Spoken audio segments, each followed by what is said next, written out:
View from the bridge. Let's play hardball.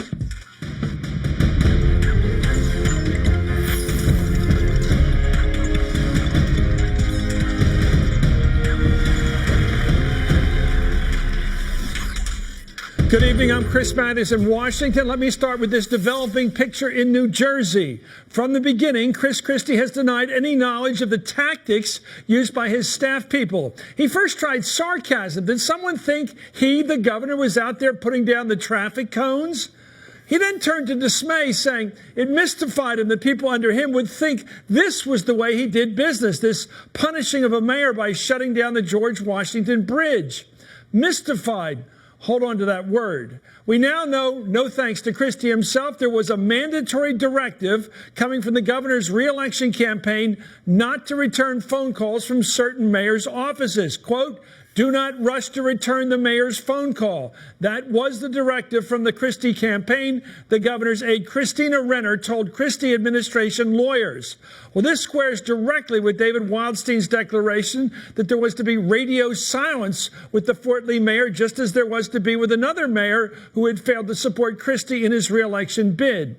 And of course, with Kристi's spokesman Michael Druniak's vicious line that he could claw his, that's David Wildstein's, eyes out, pour gasoline in the sockets and light them up. All this coming from a for us or against us team that served Kристi right up till he decided to deny being the team leader, which was precisely the time this whole escapade went public. Well, today, April 15th, the mists have risen. The picture becomes clearer. We see a governor's office governed by a mandatory directive to favor or punish mayors who play ball. We hear the mayors being cut out, condemned to radio silence. That's the phrase for not backing Kристi's re-election effort. We see the pattern of playing hardball to achieve an all-important political end. A big majority for Governor Kристi in 2013, big enough to impress even the dimmest, most skeptical of right-leaning Republicans. Impress them or steamroll them, whatever gets the job done, whatever worked to put Krис Kристi on the road to the Republican presidential nomination.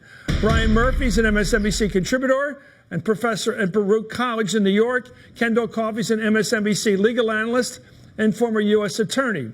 Well, Governor Kристi says he has no idea why his staffers shut down the George Washington Bridge in an apparent act of political payback. Here he is late last month telling reporters he's still mystified. It mystifies me on every level why this was done. And I hope someday to have an answer to why it was done. But I certainly don't have a crystal ball, and I can't tell you if or when I'll ever know. But do I hope to? After all this, you bet I hope to. Okay, let me go to Brian Murphy on this. It seems to me that this is like an old Polaroid film. It's developing in front of us. Kристi's defense is he didn't understand the MO applied in the case of closing the bridge. He didn't recognize the culture or the mindset or whatever. It was just all new to him. He's dismayed by it all.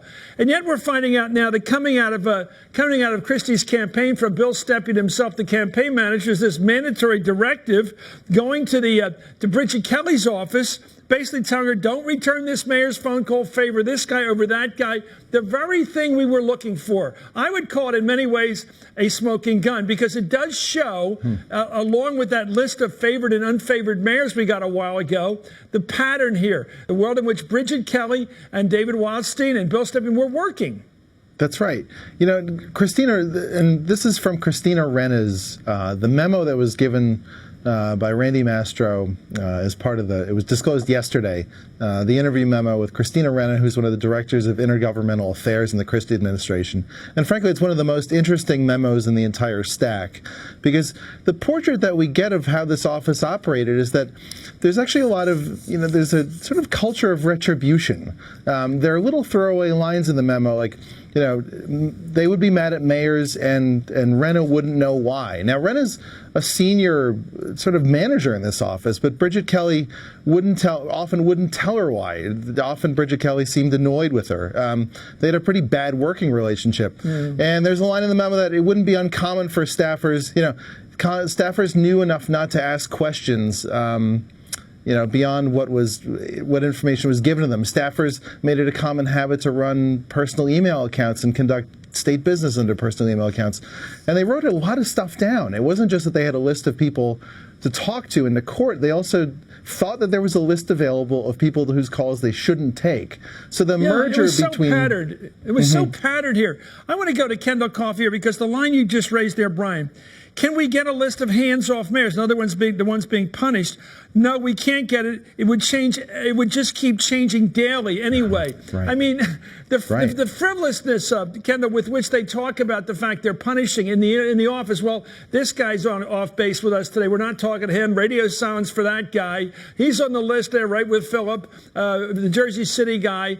It just seems like all the time they're passing around the latest sort of morning line on who they're screwing. And then for the governor to come out and say, I didn't know this is the way my office worked.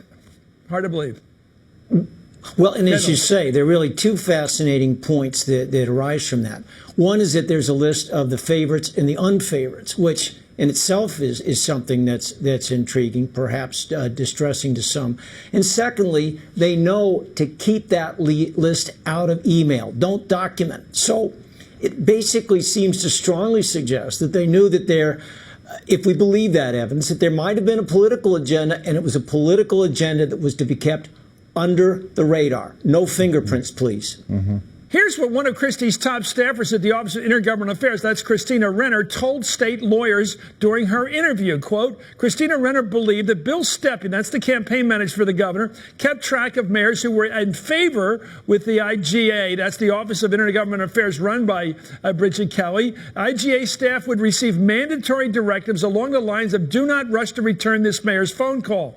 Renner recalled an IGA staffer asking Renner, can we get a list of hands-off mayors? That's the ones being punished. Renner remembered responding, you know we won't get it, and it could change. It would change daily anyway. We also know that Christie's campaign kept a list of what's called approved targets. These were mayors they wanted to endorse. They wanted to go out and endorse Christie. Fort Lee Mayor Mark Sokolich was number 2 on that list, and they couldn't get him acting. Brian, there's so much overlaying evidence here. What does it say about the criminal situation here that we now see? I don't want to use words like racketeering or anything, but how about a conspiracy, perhaps, a coordinated effort, I mean, even non-criminal, a coordinated effort to punish or favor mayors based on whether they were helping the re-election campaign, including the withholding of state funds, the closing down of bridges. Does that sound like a criminal case to you, Brian? I mean, it would have to, right? It would have to be. If that isn't a crime, I'm not sure what how a corruption statute could even be meaningful. The thing that's interesting to see in all this, though, is how much of this is written down, and to wonder how much else there is out there that we haven't seen. Because just the amount of stuff that they've been willing to commit to email, whether they're state emails or personal emails or text messages, is fairly breathtaking. And whether or not the use of the campaign extended into Bridgegate, whether it extended into the allegations that are out of Hoboken, that'll be the ultimate question for the prosecutors and a grand jury and a jury thereafter. But it certainly looks that way right now. Like there could have been, there's the potential for that to happen, and there are enough prosecutors sniffing around now that they're going to find this stuff out. Kendall, as we all remember, Watergate was a sort of a catch-all phrase. Here in this case, could you bring a case against Governor Christie that did not include evidence that he ordered the shutdown of the bridge? Well, you'd have to have a lot more than anything that's publicly reported to be talking about a case against him. And what we do think is this is a situation where we're not going to see a lot of fingerprints.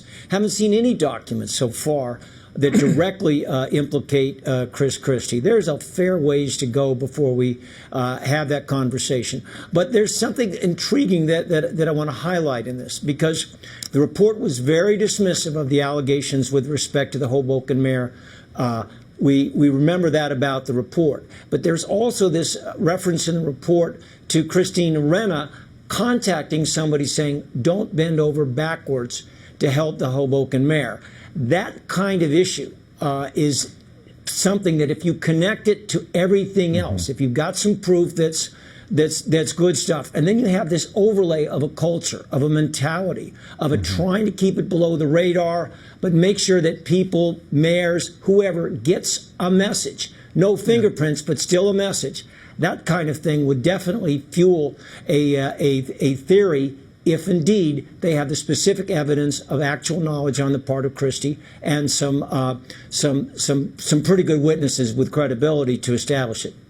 And then talking about the frame of mind here, the vindictiveness of these them versus us attitude, the hateful speech that surrounded Christie. Listen to this. His communications director, Michael Juniak, he was his spokesman, called the New York Port Authority appointee, Pat Foy, a piece of excrement. He also said, quote, I could claw David Wildstein's eyes out, pour gasoline in the sockets, and light him up. He also emailed a colleague, expletive him and SL. That's a reporter for the newspaper up there, referring to a reporter for the Newark Star Ledger. There's Christie's campaign manager, Bill Stephanie, who told Christie's top strategist, we're approaching a point in time where we have to have this so what's it going to be conversation with Mayor Zimmer of Hoboken and Phillip of Jersey City. Are you with us or against us? And of course, his appointee at the Port Authority, David Wildstein, wrote a colleague, it will be a tough November for this little Serbian, referring to Fort Lee Mayor Mark Sokolic, who didn't endorse Christie and who doesn't happen to be a Serbian.